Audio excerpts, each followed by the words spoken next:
Hit TV YouTube channels లో మీ వ్యాపార ప్రకటనలకు మరియు ప్రమోషనల్ ఇంటర్వ్యూస్ కోసం వెంటనే సంప్రదించండి.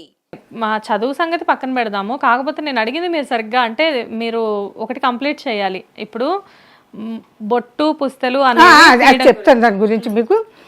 అది అసలు నాకు చిన్నప్పటి నుంచి అది నాకు ఊహ తెలిసిన కాడి నుంచి నాకు ఇష్టం ఉండేది కదా. అలాగా చాలామంది చేయించేవారు కదా, ఎంత హింసగా వాళ్ళని పడుకోబెట్టి తెల్ల చీరలు కట్టి మీద బట్ట కప్పి పెరుగు జీలకర్రలు అవన్నీ వేసి అవన్నీ వచ్చిన వాళ్ళు ఆడవాళ్ళు అందరి చేత అవన్నీ వేయించాలి మీద ఇలా అండి. అది చాలా నాకు ఎవరు చెప్పలేదు, నేను ఎక్కడా నేర్చుకోలేదు. కానీ నా మనసుకు మాత్రం అది చాలా ఘోరాతి ఘోరం, ఇది చాలా అన్యాయం, ఇది ఎవరు ఈ దుర్మార్గులు ఎవరో పెట్టారు కానీ ఇది ఇలా ఉండకూడదు అని నా మనసులో అనిపించింది. కానీ ఎవరికి నేనేం చేయలేను కదా. సరే, నా టైం వచ్చింది. నా టైం వచ్చినప్పుడు నేను మామూలుగానే ఉంటానన్నాను.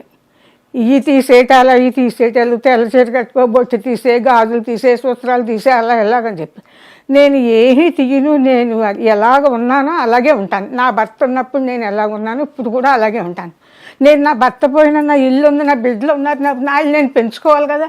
నేను రోడ్డు మీదకి వెళ్తే నాకు భర్త లేదని ఊళ్ళోళ్ళు అందరికీ తెలియాలా. ఇలాంటి ఆలోచనలు నాకు వచ్చాయమ్మా.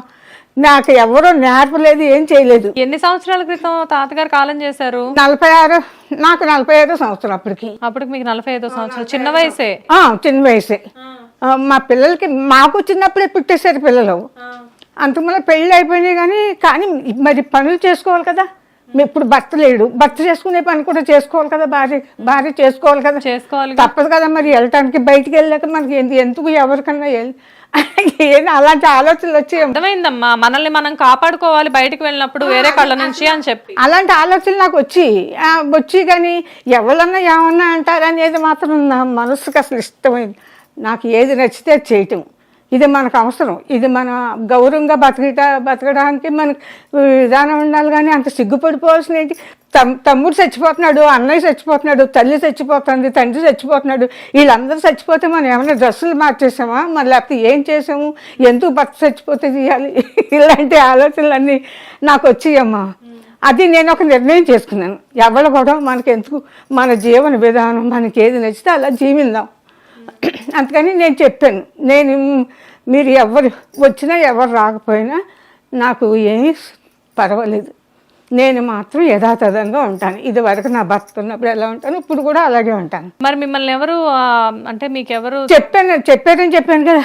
చెప్పారు కానీ నేను అలా చెయ్యను చెప్పాను. నేను అలా చెయ్యను, నేను మామూలుగానే ఉంటాను. నేను ఎందుకంటే మీకు 45 సంవత్సరాలు అంటే అప్పుడు చాలా సంవత్సరాల క్రితం. ఇది 81 అమ్మా. 81 సంవత్సరం అంటే దగ్గర ఇప్పుడు దగ్గర 30-40 ఏళ్ల క్రితం. అప్పుడు ఇంకా చాలా అందంగా ఉండేదాన్ని. అందరూ గొడవ కింద ఉండేవారు.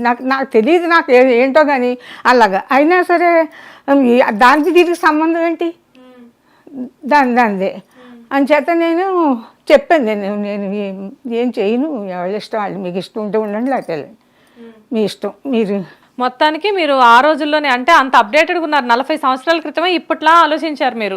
ఇప్పుడు నేను చెప్తున్నాను కదా, నాకు అదే వచ్చి నాకు ఎందుకుంది అని నేను ఎక్కడ ఎవరు నేర్చుకోలేదు, ఎక్కడ చూడలేదు, చేయలేదు. నా మైండ్లో వచ్చిన ఆలోచనతోటి నేను జీవన విధి చేసుకున్నాను. నా జీవితాన్ని నేను ఎలా నడుపుకోవాలో ఆలోచించుకున్నాను. ఏం చేశారు? తాతగారు కాలం చేసిన తర్వాత పిల్లల్ని పోషించుకోవడానికి మీరు ఏమైనా చేసేవారు? అప్పుడు 81లో మా అబ్బాయికి పెళ్ళి అయిపోయిందేమో కదా, పిల్లలు ఇద్దరికి పెళ్ళి అయిపోయిందేమో. చిన్నాకు 14, మా 15 ఏట మా అమ్మాయి పుట్టింది. 16 వచ్చేటికి 18 ఏట మా అబ్బాయి పుట్టాడు. వాళ్ళకి 14-15 ఏళ్ళ చెట్టుకి పెళ్లి చేశారు. అంత అబ్బాయికి ఏమో 18-20 లోపల అడిగి చేశారు, అమ్మాయికి 14 ఏళ్ళకే చేశారు. మీ తరం అంటే ఓకే, మీ తర్వాత తరానికి కూడా అంత తొందరగా పెళ్లి అంత చేశారు. అప్పుడు రాజులకు భయంగా ఉండేదమ్మా, పెద్దోళ్ళు అయిపోతే, వయసు ఎక్కువైతే మళ్ళీ ఏం గొడవలు వస్తాయో, పెళ్ళిళ్ళు అవ్వకపోతే లేట్ అయితే ఏమన్నా అనుకుంటారేమో, అలాంటి ఆలోచనలు కూడా ఉండి అమ్మ. అంటే రాజుల ఇళ్లలో అందులో కూడా మా పిల్లలు లావుగా ఎత్తుగా ఉండేవారు. అది 14 పిల్లలకి ఆజానుబాహులు అనమాట. ఆజానుబాహులు.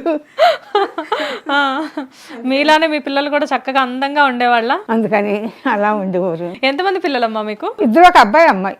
ఒక అబ్బాయి ఒక అమ్మాయి. ఇప్పుడు ఏం చేస్తున్నారు వాళ్ళు? అప్పుడు ఇద్దరు కాలం చేశారమ్మా. ఓ అబ్బాయి అమ్మాయి ఇద్దరు. ఇద్దరు కూడా. ఇది మా అబ్బాయి గారు అమ్మాయిది. అది అమ్మాయి వాళ్ళు ఊళ్ళో ఉంటారు, వాళ్ళ పిల్లోడు వాళ్ళు అమెరికాలోనే ఉంటున్నారు. వాళ్ళ పిల్లలు వాళ్ళు బాగా డబ్బులు ఆస్తులు ఉన్నవాళ్ళు, పొలాలు అవన్నీ బాగా ఉన్నాయి. మాకు కూడా అందరికీ ఉండి మాకు రాజకీయ కుటుంబం వల్ల మాకు దానికి అయిపోయినాయి ఖర్చులు. వచ్చి వాళ్ళకి వెళ్ళి వాళ్ళకి భోజనాలు పెట్టడాలు వండి పెట్టాలి, దాంతో అయిపోయి. ఇప్పుడులాగా సంపాదన లేవు ఆ రోజుల్లో రాజకీయ నాయకులకి. రాజకీయాల గురించి అన్నారు కాబట్టి అడుగుతున్నాను. మామూలుగా మీరు స్వాతంత్ర సమరయోధుల కుటుంబానికి చెందినవారని చెప్పేసి తెలుసు. అంటే ఇప్పుడు ఫ్రీడమ్ ఫైటర్స్ కి సంబంధించిన కుటుంబం మీది. మామూలుగా మీ అత్తగారు మీ అమ్మగారు ఇద్దరునా, లేకపోతే మీ అత్తగారు ఫ్యామిలీ వరకేనా అలాగా? మా అత్తయ్య ఫ్యామిలీ ఫ్రీడమ్ ఫైటరు, మా తాతయ్య ఏమో మున్సిబు. మీ తాతగారు మున్సిబు? మా తాతయ్య అంటే అమ్మ తండ్రి. మరి మా అమ్మ వాళ్ళు అక్కడ పుట్టినవాడు సాంప్రదాయం కదా. మరి మా మా మా నాన్నగారు ఊరు తాడేపల్లిగూడెం దగ్గర కాసిపాడు. ఆయన్నేమో మరి పండిత కాశీరాజు గారు అనేవారు మా తాతయ్యని. మరి ఎందుకు అలా అనేవారు నాకు తెలియదు, మీరు అడిగితే నేను చెప్పలేను. ఎందుకంటే మాకు చిన్న చిన్న వయసులో మరి వాళ్ళు పెద్దవాళ్ళు వేశారు. పోనీలేండి, అడగనులే నేను. అదే అంటున్నాను నేను. మీరు ఇప్పుడు కమ్యూనిస్ట్ పార్టీ లీడర్ కూడా అని చెప్పేసి అన్నారు కదా. కానీ 47 తర్వాత స్వతంత్రం వచ్చిన తర్వాత కమ్యూనిస్ట్ పార్టీని బ్యాన్ చేశారని చెప్పేసి తెలుసు నాకు. మా మామగారు ఎక్కువ చేశారండి. నేను ఇంట్లో వండి పెట్టడమే నా పని. కమ్యూనిస్ట్ పార్టీ కుటుంబంలో నేను ఉన్నాను, కానీ నాకు కొన్ని ఆశయాలు చాలా ఇష్టం. అందులో నాకు నచ్చినవి నేను ఏదైనా సరే నాకు నచ్చినవి నేను ఆచరించుకునేదాన్ని. ఏం ఆచరించారు? పార్టీతో సంబంధం లేదు, ఏదైనా కొంచెం మూఢాచారాలు కదా. ఇప్పుడు మీరు చెప్పారు చూడండి, ఇప్పుడు భర్త తీసేయమంటే కొంచెం అలాంటి వాళ్ళు కొంచెం రెవల్యూషన్గానే ఉండేవారు కదా. వాళ్ళు ఆడవాళ్ళకి అన్యాయం లేదు. భర్త ఇప్పుడు ఒక రోగి తగ్గదు, వాళ్ళకి ఈ వ్యాధి తగ్గేది కాదు. కానీ ఆ అమ్మాయి చిన్నపిల్లని పెళ్లి చేసేసి జీవితం అంతా దానితోటే బతకమంటారు. అప్పుడు ఏం చెప్పారు కమ్యూనిస్ట్ పార్టీ వాళ్ళు, ఏం చెప్పారంటే ఆ అమ్మాయికి ఇంకో పెళ్లి చేయాలి. ఎలాగైపోతుంది, అతను పనికిరాడు కదా మరి దాని జీవితానికి.